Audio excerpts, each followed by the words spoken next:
बच्चों के रोजगार के लिए वोट नहीं दे रहे हैं। आप समस्तीपुर की स्थिति देख लीजिए। समस्तीपुर से 3 मंत्री हैं राज्य सरकार में और 1 मंत्री हैं केंद्र में। फिर भी समस्तीपुर की ऐसी दशा है कि कम से कम मैं पिछले 12-13 दिनों से चल रहा हूं, कोई ऐसा गांव नहीं है जहां लोग त्रस्त ना हो। पानी के लिए, रोड के लिए, रोजगार के लिए, पढ़ाई के लिए, अस्पताल के लिए। यहाँ एक दमोन बड़ा गांव है, आप लोग जानते होंगे। लोग बताते हैं दमोन की 50,000 की आबादी, हम वहां गए थे। मैं आपको उदाहरण के तौर पे बता रहा हूँ। लोगों ने मुझे वहां बताया कि भैया हम ही लोग तय करते हैं कि यहाँ विधायक कौन बनेगा, क्योंकि 50,000 हमारा वोट है। उसी गांव में लोग ये भी बता रहे हैं कि हम लोग 30 वर्ष से एक अस्पताल की मांग कर रहे हैं और आज तक वहां एक छोटा अस्पताल नहीं बना है।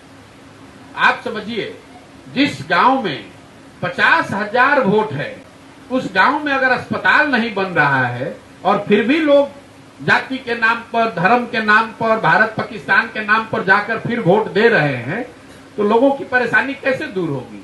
वोट तो अस्पताल के लिए होना चाहिए। अगर दमोन के लोग ये कहें कि जब तक अस्पताल नहीं बनेगा तो वोट नहीं देंगे, तो अस्पताल कल बन जाएगा। तो प्रशांत किशोर के पास योजना नहीं है।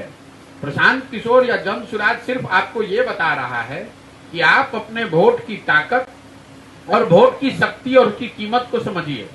आपके पास पैसा नहीं है, आपके पास शिक्षा नहीं है, आपके पास जमीन नहीं, लेकिन आपके पास वोट है। वोट की कीमत नाली गली नहीं है, वोट की कीमत सिलेंडर नहीं है, 5 किलो अनाज नहीं है। वोट की कीमत है आपके बच्चों का भविष्य। आप अपने बच्चों के पढ़ाई के लिए, उनके रोजगार के लिए, अपने लिए खेती हो जमीन के लिए, इसके लिए जब वोट करेंगे तभी आपका जीवन सुधरेगा।